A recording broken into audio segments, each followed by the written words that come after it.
Hi everyone, it's Alexa, and I'm back for another Stacking the Shelves post. This time you can actually see shelves behind me. One is mine and one is my sister's, and I'm pretty sure you can guess which is which, just based on the books that are on the shelves. Okay, so I have been busy all day trying to guess all these baby blogger photos in this post on Rather Be Reading, and it's so much fun, you guys. You guys should try it. I actually got almost all of them, and I have 5 left that are unconfirmed, but I'm pretty sure out of the 5, I'm sure of 2. So we'll see what happens and when it gets confirmed. Okay, so now let's talk about the books. I have been on a book buying ban for a while, but I broke it recently, only to celebrate because I got a job again, so yay! But first, a Christmas present that came a little bit late, but it made me so happy when I got this in the mail because I was not expecting it at all. So my friend Chanella sent me the Hogwarts library, and I freaked out when I saw it because I'm a huge Harry Potter fan, as all of you know. And inside the Hogwarts library are 3 books, and they're so pretty, I swear. Like, the binding on these are gorgeous. So there's Quidditch Through the Ages, Fantastic Beasts and Where to Find Them, and The Tales of Beedle the Bard. I actually own these, the other version of them, but these are so pretty, and they're going to be such a great addition to my library of Harry Potter things, because I think I own 2 sets of the books now, so thank you, Chanella. I love it. Thank you, thank you, thank you. Okay, aside from what Chanella got me, I also did a little book shopping. So one of the books I got is actually something I read last year that I just didn't own a copy of, and it's Where the Stars Still Shine by Trish Dollar. It's such a good contemporary YA novel, and I love the setting, I love the family aspect of it, and I especially loved the fact that there was also friendship and romance in equal measures. So yes, if you guys haven't read any of Trish's books yet, you probably should because she's an amazing writer. Okay, I also ordered a series ender that I've been waiting for since last year, and it is Ignite Me by Tahari Mafi. Thankfully, I have not been spoiled yet. All I know about it is that something happens to one of the 2 main boys and that there's a lot of Kenji awesomeness, which is what I am anticipating because I love him. He's still my favorite character, and I'm so excited to read more about him. I also went to a signing yesterday with my sister in Brooklyn, and it was for Something Real by Heather Demetrios, and I loved hearing Heather read from her book. She's such a sweet author, and I was so happy to meet her, and so happy to own this. It's a YA contemporary about a girl whose family was on reality TV, and it's really addictive, you guys. So if you want to try a debut author this year, definitely try this book. As part of my being part of the official Cress blog tour, Macmillan was kind enough to send me a finished copy of Cress, and it is so beautiful, you guys. It matches perfectly with the other 2 books in the series, and I just want to hug it. I'm really excited because Marissa will be in town next week, so this is definitely going to get signed, and I'm going to finally get to meet her. I gushed about this in my review, as you all know, and I really think that if you haven't started the series, you should definitely remedy that. It also came with the Crest comb, which is back there somewhere, and this awesome poster. If you haven't read the books, you might not know what it's a poster of, so I'm not going to say anything, but read the books. Okay, I also managed to acquire 2 books in a 3-book series of a series that I recently read and loved. I read the first book last year, and I reread it this year because I was reading it along with Judith, and that is... Ooh, that's not even the right one. That's The Girl of Fire and Thorns by Ray Carson. I love it even more after my reread. I feel like I noticed a lot of different things about it, which is great. And I also know that Betty and Judith are actually liking it a lot. And I know a lot of people are fans of the series. I have no idea why I didn't pick up the 2nd or 3rd book until this year, but that was remedied. I finished Crown of Embers today, and it was amazing, and I'm still having so many feelings about it.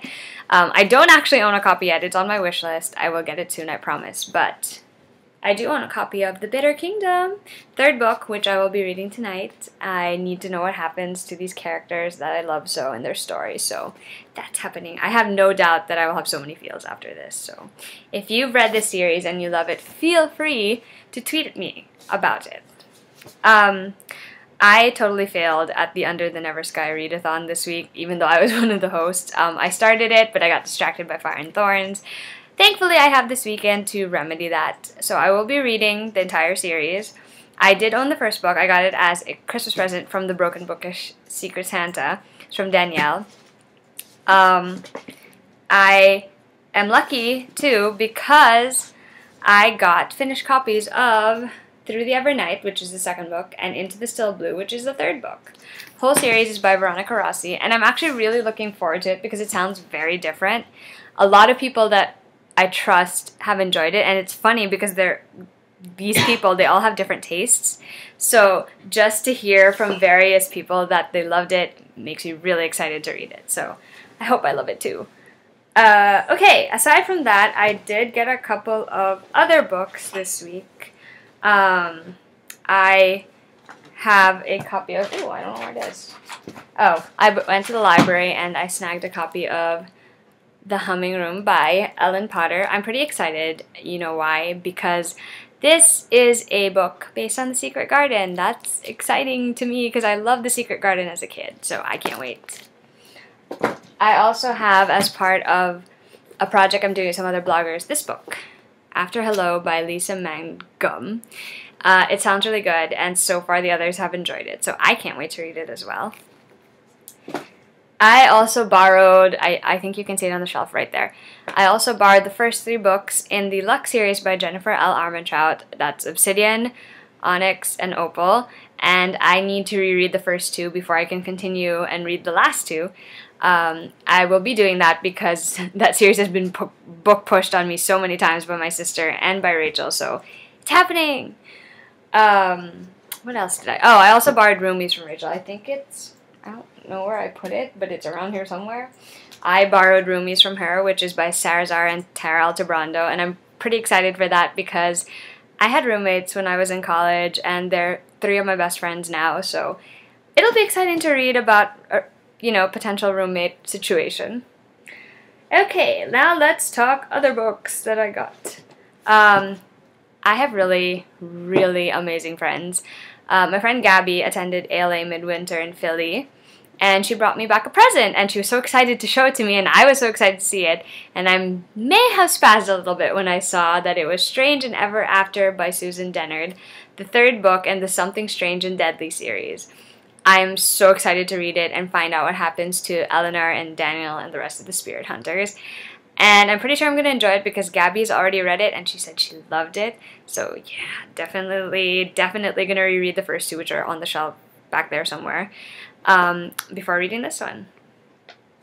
Okay, I also got in the mail from Macmillan, The Truth About Alice by Jennifer Matthew. It sounds like a great contemporary novel. I love this cover, even though it's probably not going to be the final cover. I still love it.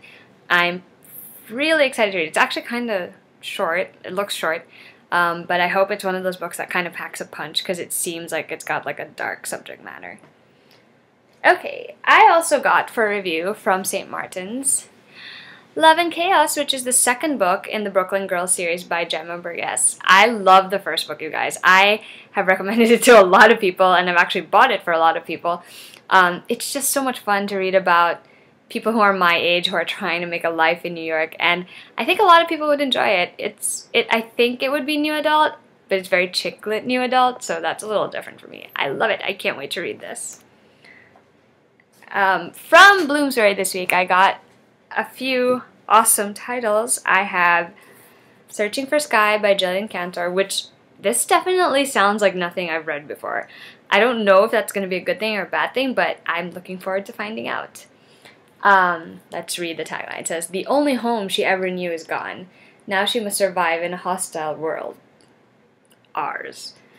It sounds really interesting because the girl in the book, Skye, and her friend River have always lived on this little island, and they didn't know about like our actual world until suddenly they're discovered over there by people who live in California, and then they're separated and forced to live in the real world. I think it would be interesting to find out how they got on the island in the first place. I also got The Chapel Wars by Lindsay Leavitt. I've not read any of her books yet, but this one sounded too adorable to pass up, and that cover is just so cute. I love that it's set in Vegas too, because I don't know, I haven't read a lot of books set in Vegas, so that'll be fun. And last, I have Wish You Were Italian. I mean, come on. We already knew I wanted this book. It's by Kristen Ray, and it's set in Italy. I'll take a moment and be glad about the fact that sometimes we get books set in places that we too want to visit. So yes, I'm excited for this. And last but not least, I got this. Oh well, not last yet. There's one more, but this is second to the last, and it's got amazing packaging. Clearly, it's a Wizard of Oz thing because it has the yellow brick road, and once you open it, this is what you see, and that print should tell you that it's definitely Wizard of Oz. It's for a book called Dorothy Must Die, ta-da, by Danielle Page, and I just love the way they packaged this book. I actually got a copy after I helped Margot out with the photo she took that was inspired by this book. If you haven't seen it, I will link to it below. I'm pretty excited about this because I like it when authors twist old classics. The best example I can think of is, let's see, Tiger Lily's one. That's by Jodi Lynn Anderson, and there's also Scarlet by A.C. Goggin. Those are two awesome twists on a classic. Okay, and the last book that I got is actually a fun one because my sister and I were actually playing the game that this book encourages. It's a book called Find Momo with photography by Andrew Knapp. It's so cute because it's basically a book about this dog, Momo. And Momo is in all the pictures in the book and you're supposed to find him. So it's kind of like an I Spy thing and it's pretty fun.